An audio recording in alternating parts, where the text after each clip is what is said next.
With terror fears rising on both sides of the Atlantic, my next guest says the UK terror plot was likely a big hoax all along. Joining now from London, Dr. Azam Tamimi. He's a director of the Institute of Islamic Political Thought and a senior member of the Muslim Association of Britain. Dr. Tamimi, thank you for coming on. Why do you call this a hoax? On what grounds do you say that? Well, after disrupting the lives of air travelers around the world, and especially in this country, we have been told that this entire alleged plot was uncovered by the Pakistanis. The Pakistani intelligence seemingly arrested a man, a British man of Pakistani origin in Pakistan, and this is where all starts. And I don't have any confidence in the Pakistani intelligence or in any intelligence in that part of the world, because they function as contractors. They do things in order to appease certain circles, and we've been there before. The British intelligence services have. Well, wait a second. So wait, you are basing your claim that this is likely a hoax simply on the fact that you don't like the ISI, the Pakistani intelligence service, and that they've been wrong before? I mean, do you have evidence that this was a hoax? Because it's an awfully poisonous thing to say otherwise. I don't have evidence that it is a hoax, but there is no evidence that it was real.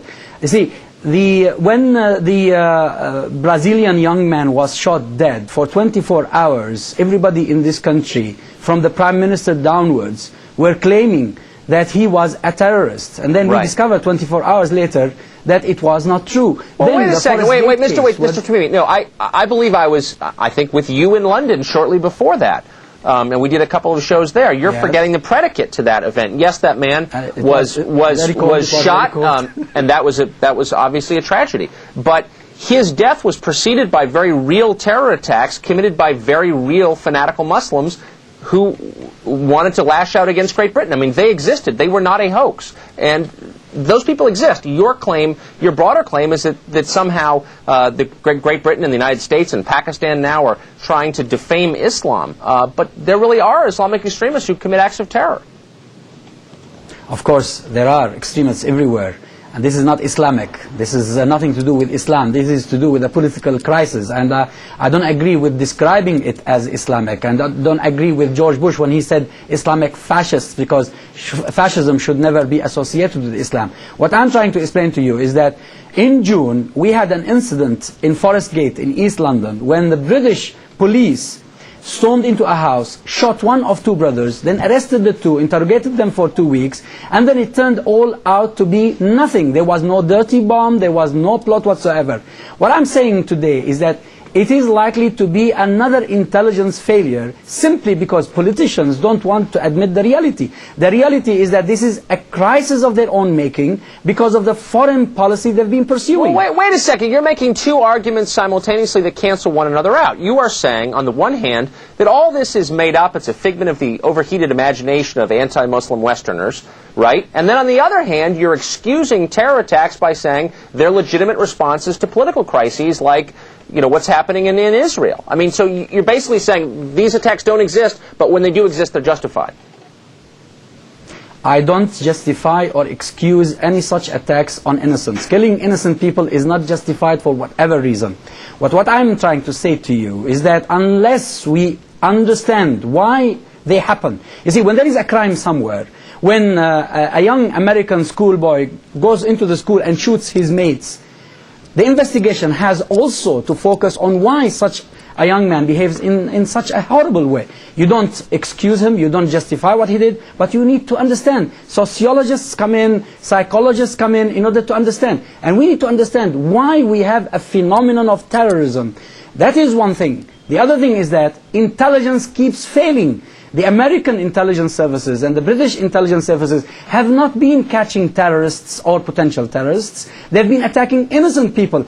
And the terrorists managed to get away with their terrorism. Then how can you explain the fact that the United States has not experienced another September 11th? Surely you don't think it's because Al-Qaeda has given up its war against the West. No, it's because actually the governments of this country, the United States and the UK and other governments, including Pakistan and Saudi Arabia and our allies around the world, have actually done a pretty good job fighting Al-Qaeda. I mean, what's the other explanation?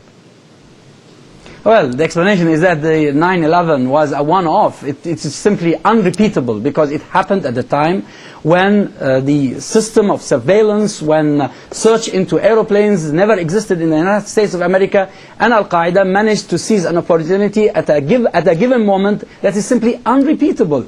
Now tell me, the people in Guantanamo Bay, if the United States of America thinks they are terrorists and has something against them, why not put them on trial? But see, this is apples and oranges. You know, Mr. Tamimi, I have to say, and look, I'm not in love with the situation in Guantanamo Bay. I don't think most Americans are. I think it's a pretty unhappy situation that we all hope is resolved soon.